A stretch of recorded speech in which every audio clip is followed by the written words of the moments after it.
بسم اللہ الرحمن الرحیم۔ اپنے تمام سننے والے دوستوں کو پروگرام پوری سار داستان تحقیقات میں خوش آمدید کہتے ہیں۔ حالات و واقعات ہماری زندگی کا حصہ ہیں، جتنے جی ہم ایسے حادثات کا سامنا کرتے ہیں جو شاید کبھی لفظوں میں بیان نہ ہو۔ ایسی ہی ایک داستان آپ کی سماعتوں کی نظر کرتے ہیں۔ ہماری ایک بہن نے ہمیں بتایا کہ ان کا گھر قبرستان سے کچھ فاصلے پر ہی تھا۔ آبادی تو جیسے برائے نام تھی، کچھ فاصلے پر ایک گھر آباد تھا، پھر دور دور تک میدان تھا،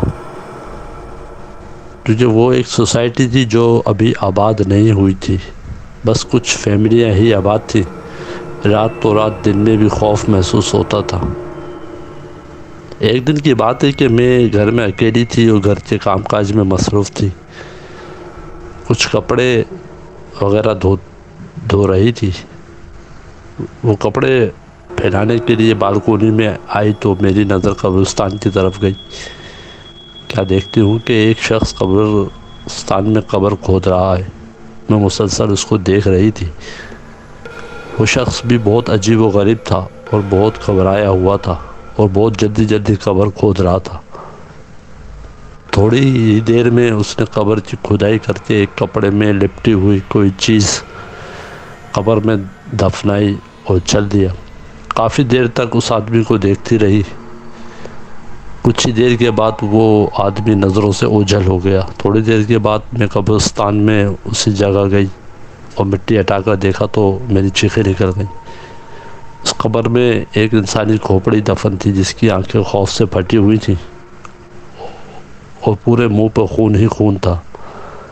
میں نے گھبرا کر جلدی مٹی ڈالی اور وہاں سے بھاگ کر اپنے گھر آ گئی۔ میں گھر آ تو گئی مگر میری حالت بہت بری ہو گئی تھی۔ میں بہت زیادہ پریشان تھی، بیڈ پر لیٹی ہوئی تھی کہ اچانک دروازے پر دستک ہوئی۔ دروازہ مسلسل بج رہا تھا، پھر اچانک دروازہ بجنا بند ہو گیا۔ میں ڈرتی دروازے کے قریب گئی اور جیسے ہی دروازہ کھولا تو باہر کوئی نہ تھا۔ میرے خوف میں مزید اضافہ ہو گیا۔ میں پہلے ہی ہمارے خوف کے کانپ رہی تھی، دروازے کے باہر کسی کو نہ پا کر میں اور زیادہ ڈر گئی۔ ابھی دروازہ بند کر کے واپس پلٹی ہی تھی کہ دوبارہ دروازے پر دستک ہوئی اور جیسے ہی میں نے دروازہ کھولا تو سامنے وہی آدمی کھڑا تھا جس نے قبر کھود کر انسانی سر دفنایا تھا اور اس کے ہاتھ میں وہی انسانی سر تھا۔ مجھے دیکھ کر کہنے لگا، تم نے اچھا نہیں کیا قبر کھود کر، اب تم زندہ نہیں بچو گی، اب تمہاری قبر کھدے گی۔ اس آدمی نے اتنا کہا اور اچانک غائب ہو گیا۔ میں اس کی یہ بات سن کر بے ہوش ہو گئی اور جب مجھے ہوش آیا تو میں اپنے کمرے کے بیڈ پر لیٹی ہوئی تھی اور میرے شوہر میرے پاس بیٹھے ہوئے تھے۔